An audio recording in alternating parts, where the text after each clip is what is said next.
é muito interessante a gente conversar sobre Freud, né? Freud, ele foi realmente o grande pai, né, da psicanálise, né? Através dos seus estudos, através da medicina, das investigações, né? Mas depois que ele deixou o Dr. Charcot, né, nos trabalhos sobre a hipnose, ele achou muito interessante ali o estudo do psiquismo, onde realmente o psiquismo ele se aloja, aonde ele está. Na realidade, ele descobriu ali que o psiquismo ele é algo subjetivo. A expressão da palavra, ela é o quê? Ela é toda a articulação da neurose. A neurose fala coisa sem pensar, né? Então, diz coisas, ela não pensa, ela não tem o juízo de valores, ela simplesmente fala, né? Então, a expressão da palavra, né? Ela nos faz o quê? A gente não dá conta de escutar, a gente não dá conta de ouvir. A neurose, por si só, ela é o mau funcionamento da felicidade. O vício é uma neurose instalada já na infância. E é preciso ajuda para a gente poder entender. E por que na infância? Porque o que nós somos hoje é resultado daquilo que nós passamos desde a nossa primeira infância. Otto Rank já fala, né? O Dr. Otto Rank, que foi ali, trabalhou muito tempo com o Freud, que dentro dos estudos da psicoembriologia, o feto ele já carrega neurose, porque ele já é capaz de sentir as energias, falando dentro da metapsicologia. Ele sente, ele é capaz de saber expressar se ele foi bem desejado ou se ele não foi desejado. Então, a neurose, ela sim, ela é uma doença real e psíquica. Por exemplo, a depressão, ela tem origens tanto externa como interna. E precisa pesquisar a origem e dessa depressão, assim como a falta de atitude e a perca da identidade, a perca da individualidade. Por isso que Freud fala que a psicanálise é a cura através da palavra, da escuta. Porque através desse tipo de trabalho, dentro de um setting analítico, a gente vai conhecendo melhor o nosso paciente. Tudo que é o excesso causa mal, assim como toda a escassez também causa um mal. O excesso de adrenalina, ela altera todo o bioquímico, porque a adrenalina, ela nos causa um momento de prazer. Freud já fala, né? Que nós sempre estamos em busca do prazer e desprazer.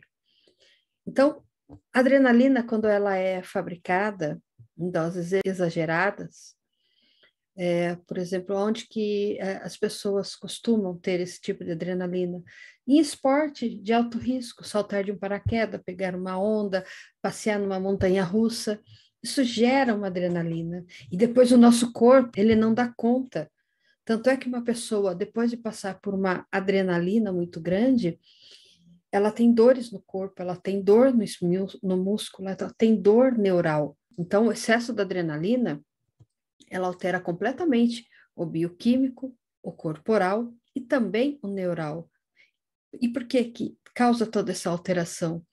Porque aonde ela é fabricada, na nossa glândula suprarrenais, né? E depois ela é estimulada, ela circula por todo o nosso sistema simpático. Como ela produz em demasia, ela causa, sim, toda essa alteração do nosso bioquímico, do nosso corporal e do nosso neural. Então, para você ver, mente e corpo é uma só, é a somatização. A nossa mente, ela é o grande fabricante de nossas doenças, de nossas patos ou paixões. Então, Freud, ele fundamentou, né, em duas hipóteses que não é lei e assim também como não é protocolo, essas hipóteses que ele fez ali as fundamentações, aonde ele diz ali que o mundo ele se divide em dois tipos de pessoas: as que estão em ação e aquelas que estão no estado de homeostase, ou seja, aquelas que trabalham e aquelas que não. Então, Freud criou uma nova maneira aí de fazer uma ciência, cujo o rigor estava na coerência do seu método, e que são a teoria e a técnica como uma premissa. E, antes de tudo, tem que ter ali a moral e a ética, para que fosse inventado a psicanálise do inconsciente. O inconsciente, eu gosto muito de falar que nós, psicanalistas, nós somos arqueólogos do inconsciente, porque é um grande campo a ser investigado. E olha que legal, de inconsciente para inconsciente, de pessoa para pessoa, ela tem uma formatação diferente. Então, seguindo nessa linha, nessa direção, enfatiza-se a condição investigativa propiciada pelo exercício da escuta clínica psicanalítica. Então, submeter a um trabalho clínico as indagações teóricas faz possível a renovação da psicanálise, reavaliada por meio do quê? Das pesquisas, de escritas desenvolvidas no tempo e na qualidade própria de cada pessoa, de cada região e principalmente dentro da cultura. Quando a gente tem noção da adversidade, a gente consegue compreender melhor a nós mesmos, assim também como o outro. Então, entendendo que muitos cases clínicos são ferramentas de pesquisas que na época foi e hoje em dia ainda é uma grande ferramenta para contribuir com o potencial na criação da psicanálise. E ao explorar um fenômeno, defender um método que tem na singularidade o sujeito do inconsciente e também da sexualidade como os seus principais pontos de ancoragem. Então, por isso que falam que Freud, ele fala muito de sexo. Por quê? Está também as nossas neuroses vinculadas à sexualidade, às zonas erógenas, àquilo que nos dá prazer. Quando ele desenvolveu a metapsicologia, que é uma área dedicada a estudos dos fenômenos, da fenomenologia, né? Essa teoria que Freud escreveu foi exatamente para descrever a organização e o funcionamento do psiquismo. A formação do aparelho psíquico, ela se compõe da seguinte maneira: o modelo estrutural e o dinâmico, que busca determinar as funções específicas exercidas por cada parte do psiquismo. Assim também como tem o modelo econômico, que é onde descreve e faz os estudos de toda a energia psíquica, a partir de uma perspectiva quantitativa, né? Dos aspectos de como ela é investida, de como ela é produzida e de como ela vai se dividir entre as diferentes instâncias. Dentro desse modelo todo, desse estudo, existe ali a telescópica, né? Essa instância telescópica. O que é uma telescópica? Imagine o telescópio que você tem para olhar a luneta. Então, você consegue ver as estrelas, mas você não consegue pegar. A mente, você não consegue pegar. E a outra parte é a parte topográfica, que são os territórios. Topográfica do cérebro. A mente, ela é subjetiva, mas o cérebro, não. Ele é topográfico, porque cada região do nosso cérebro, ele está interligado a uma função específica do nosso corpo.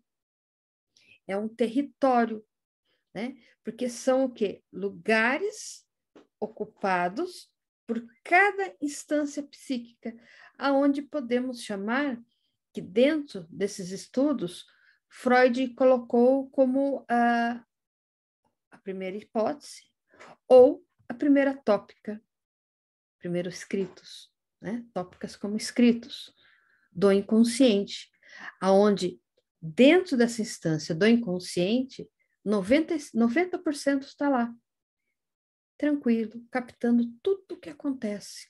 Aqui captou tudo o que aconteceu, mas ele não consegue captar lá para frente, porque o nosso cérebro, ele é o quê? Ele é atemporal. Ele não sabe exatamente o que é o passado e o presente, mas ele é incapaz de saber o futuro porque não aconteceu. Por isso que tem aí as metapsicologias, tá? E 10% dessa instância é o quê? A parte consciente aonde nós trabalhamos, aonde nós executamos as nossas atividades com consciência. Então, o nosso inconsciente, as coisas que foram jogadas lá dentro, né, que foram colocadas, né, ou com intenção ou sem intenção, ela se manifesta através de insights, ou, muito dito na psicanálise, através de gatilhos. Vamos supor, eu estou passando numa calçada, eu passo ali em frente de uma casa, e dentro daquela casa, eu sinto sair ali daquela casa um cheiro de um bolo, não sei, um bolo de fubá. Aquele cheiro me remeteu imediatamente à minha infância, de quando eu ia, por exemplo, para a casa da minha avó e ela fazia esse bolo. Então você vê insights, né? Gatilhos, e esse cheiro me remeteu a uma lembrança da minha avó, sendo ela positiva ou sendo ela negativa.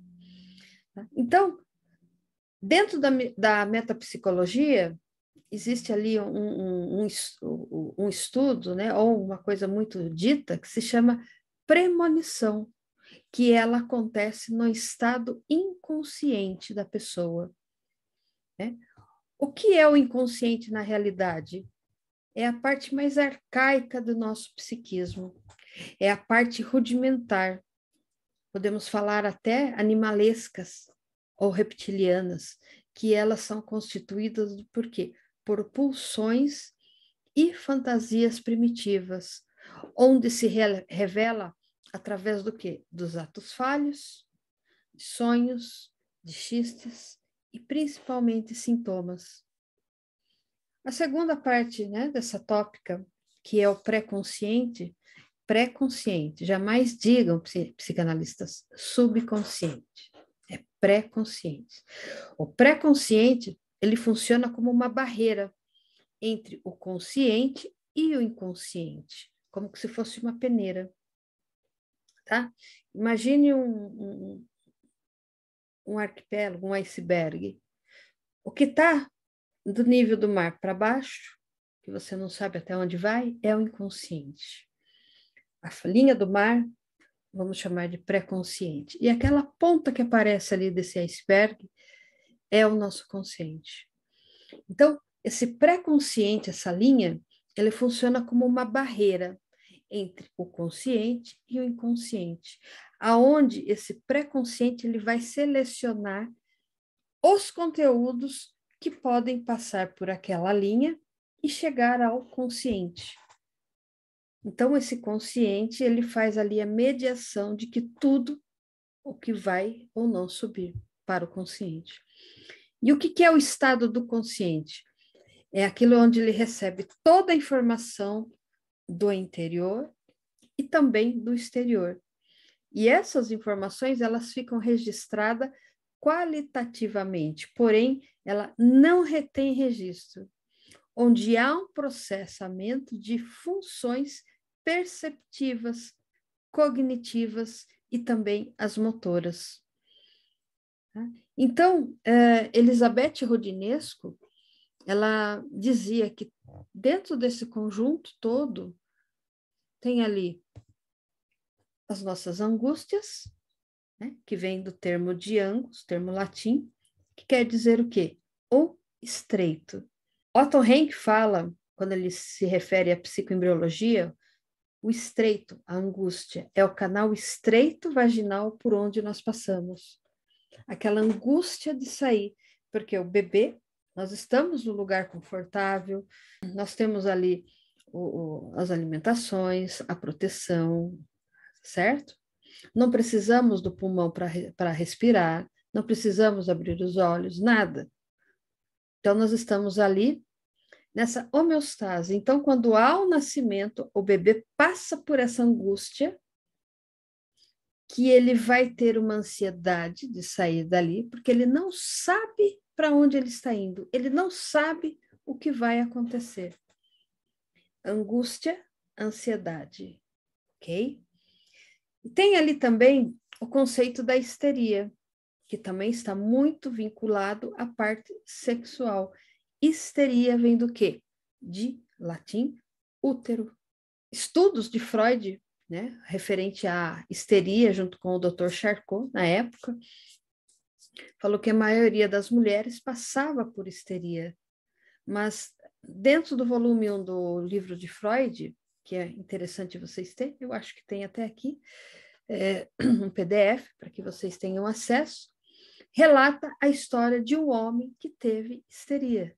Dentro disso tudo também, dentro da linguagem de Rodinesco, ela fala que tem também ali a parte semiótica, né, dos estudos, as análises, as investigações, assim também como as relações simbióticas. O que é uma relação de simbiose? Por exemplo, uma orquídea, ela se aloja num tronco de árvore. E ali ela tira todos os nutrientes daquela árvore. E aquela árvore começa a secar. Mas você não consegue tirar uma da outra, separar. Porque se separar os dois, acaba morrendo. Tanto a árvore, por mais que esteja sendo sugada as suas energias, as suas proteínas, para que a orquídea fique bonita, ela vai morrer. E se eu tirar a orquídea que está naquela árvore, ela também vai morrer porque ela precisa. É uma relação, vamos dizer assim, um tanto quanto narcisista. Tá certo? E o que acontece? O intelecto, ele não condiz com o emocional. Porque o intelecto, ele pode ser utilizado, ou seja, ele é um mecanismo de defesa. A intelectualização é um mecanismo de defesa. Uma pessoa intelectualizada, ela não é uma pessoa culta, ela não é uma pessoa inteligente. Por quê? A pessoa intelectualizada, ela só vai usar trechos de fala para poder se elevar perante algum lugar, ao grupo de pessoas. Ela pode fazer N coisas, por exemplo, até mesmo exercer o poder do amor. E sem isso, é castração. Aí surgiu aí, depois que o Freud ele falou sobre a primeira tópica, né? Que isso daí é uma coisa de cartilha, é bom vocês decorarem. Primeira tópica, o que, que nós falamos ali? Inconsciente, pré-consciente e o consciente. A segunda tópica, que o Freud escreveu em 1923, onde ele fez toda essa formulação, que é a teoria estrutural, é a espinha dorsal da psicanálise, que é a segunda divisão do aparelho psíquico, que tem mais 3 instâncias ali, que é o id, o isso. Você vai ouvir muito falar sobre isso. Isso é o id, que corresponde à sua noção inicial do que é inconsciente. Seria a parte mais primitiva também, a parte mais arcaica, a menos acessível, ou seja, não tem acesso nenhum, tá, da personalidade. Então, ela é, como Freud dizia, né, que é um caldeirão cheio de excitações que estão fervendo. Vamos dizer assim que você está numa piscina cheia de bolas e você está ali tentando afundar as bolas. Assim é o nosso inconsciente. Esse caldeirão cheio de excitação. O id, ele desconhece totalmente o que é um julgamento de valores, o que é o bem-estar, o que é a moralidade, o que é a ética. As forças do id, ela busca satisfação imediata, sem tomar conhecimento das circunstâncias da realidade. Ela funciona de acordo com o princípio do prazer. Tudo que é id, ele está ligado ao princípio do prazer imediato. Por quê? Porque dessa maneira ele é capaz de evitar qualquer tipo de ameaça ou de dor. Então, dentro do id, ele contém uma energia psíquica básica, aonde a gente pode chamar de libido, aonde que Freud estudou a teoria da sexualidade. E se expressa por meio do quê? De redução de tensão, aonde ele age na tentativa de reduzir a tensão a um nível mais tolerável para ele. Para quê? Satisfazer imediatamente as necessidades e manter um nível confortável de tensão, sem culpa. Então, é necessário interagir com o mundo, né? O mundo real, mas ele não consegue. Então, ele vai dos prazeres imediatos. Por exemplo, você vê um grupo de jovens que pegam seus carros potentes e vão fazer racha, corrida, ou motos, barulhos altos, ou, né? Então, eles estão ali o quê? Eles estão em puruíde, porque eles não medem a consequência do que pode vir a acontecer com eles. Certo? A segunda parte é o quê? É o ego, o eu. O eu, esse ego, ali como mediador, é um facilitador da intenção entre o id e a circunstância do mundo externo. O ego, ele representa o quê? A razão, a racionalidade. O contrário disso, daquela paixão insistente. Paixão é patos, patos, tudo que é patos é doença, é problema. Aquela paixão insistente e irracional do id. Então, ele vai saber fazer essa mediação. Enquanto o id ele anseia cegamente e ignora totalmente a realidade, o ego ele tem consciência absoluta da realidade e ele consegue manipular o id dessa forma e ele consegue regular, ele consegue administrar esse id. O ego ele obedece ali ao princípio da realidade. Enquanto o id ele está vinculado ali ao princípio do prazer, o ego ele está com o pé na realidade, aonde ele vai o quê? Conseguir refrear as demandas do id, aonde ele vai conseguir controlar a necessidade absurda do id, a busca do prazer do id. O ego que vai fazer o quê? Ele vai satisfazer as suas necessidades de acordo com aquilo que ele acha que é conveniente a ele, porque ele está completamente ali na realidade. Mas assim, é impossível, quando a gente tem esse domínio do ego, nós temos aí viver 100% na realidade. Nós precisamos aí de um momento de um prazer, de fantasiar. É só um momento, tá certo? E aí temos aí o terceiro, que é o quê? O superego, ou o supra-eu, ou sobre-eu. Só para dar uma recapitulada. O ego, dentro daquele iceberg, ele está ligado ao consciente. O id, ele está ligado ao inconsciente. E o superego, ele está ligado ao pré-consciente. Por quê? o superego, ele desenvolve desde o início de vida. A criança, ela é ensinada a assimilar regras de comportamentos pelos pais. Ela é frustrada de uma maneira saudável, não punitiva. Os pais, eles não respondem imediatamente ao seu id, ao seu desejo imediato. Então, isso é frustrar.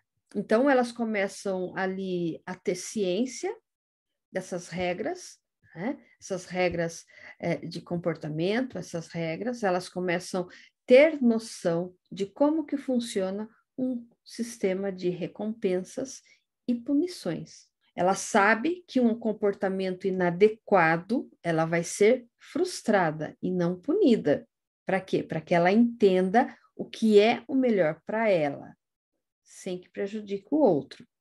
Isso vai para a consciência da pessoa, da criança. Se ela é punida por um comportamento inadequado, isso vai para o inconsciente dela e ela pode, nas suas mudanças de fases, no seu desenvolvimento, no seu crescimento, ter um certo problema ali na frente.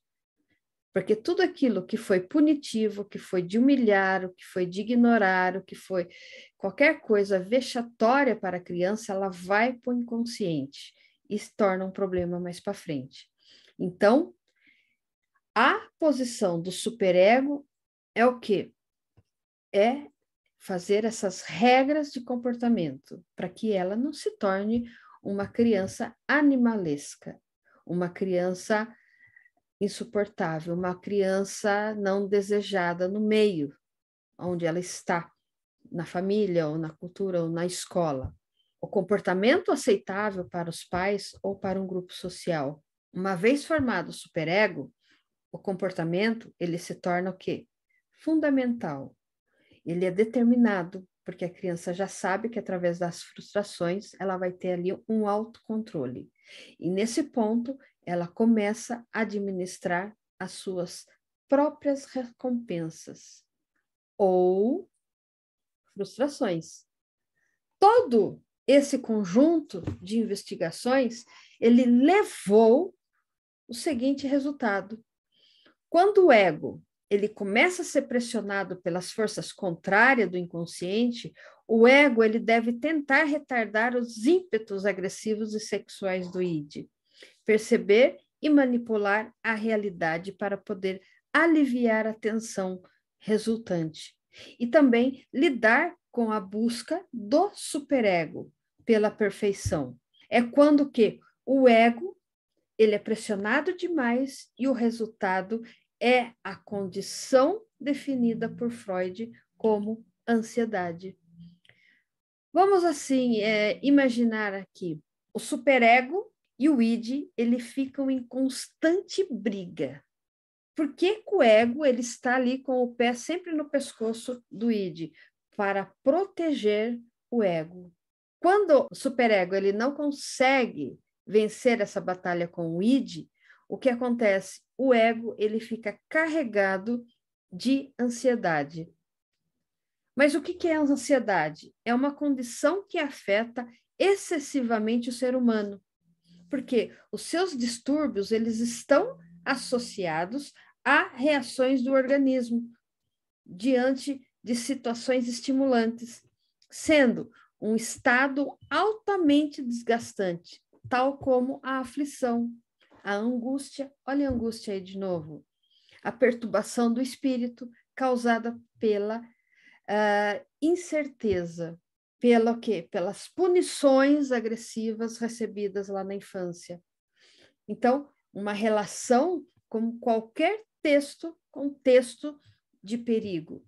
E isso tira as pessoas do controle de suas próprias vidas. Jacques Lacan, ele dizia que a ansiedade é um afeto. Todos nós temos um afeto. Tudo aquilo que nos tira a paz ou que nos traz a paz é um afeto. Então, eu pergunto para você, qual é o afeto que te afeta? O afeto, ele não se deixa enganar. Por quê? Porque o afeto, ou seja, trazendo paz, ou trazendo perturbação, tem alguma coisa ali que precisa ser dita, que precisa ser feita. Ela tem um endereço, ela tem ali a ser enviado um afeto que me afeta. Se eu tenho um afeto, por exemplo, a data do nascimento do meu filho, é um afeto que me afeta e ele é endereçado a esse meu filho porque me trouxe prazer. Se eu tenho um afeto negativo, por exemplo, eu bati o carro, é um afeto que me afeta de forma negativa, porque eu poderia ter me machucado, eu poderia ter machucado outras pessoas, e sem contar que eu fiquei com a dívida para poder consertar o carro, né? Porque não tem seguro. Dentro desses afetos, falando aí sobre as ansiedades, aquilo que me anseia, ansiedade vem antes angústia, como eu falei, tá certo? Angústia, ansiedade. E o que mais temos hoje em dia é o quê? É o transtorno de ansiedade generalizada, síndrome do pânico, fobia social, o transtorno obsessivo, compulsivo. Obsessivo por quê? Pensamentos repetitivos. Compulsivos por quê? Compulsão à repetição, compulsão alimentar, compulsão a sexo, compulsão à droga. Porque isso são prazeres imediatos, né? Que vai me tirar a minha dor, vai fazer esse deslocamento, mas vai deslocar para o corpo, meu corpo vai adoecer. Existe também o estresse pós-traumático. Então, essas são as ansiedades mais comuns que tem. Então, a ansiedade, como eu já falei, ela vem muito antes da angústia. Na visão de Freud, nas investigações, nos estudos de Freud realmente ele explica tudo.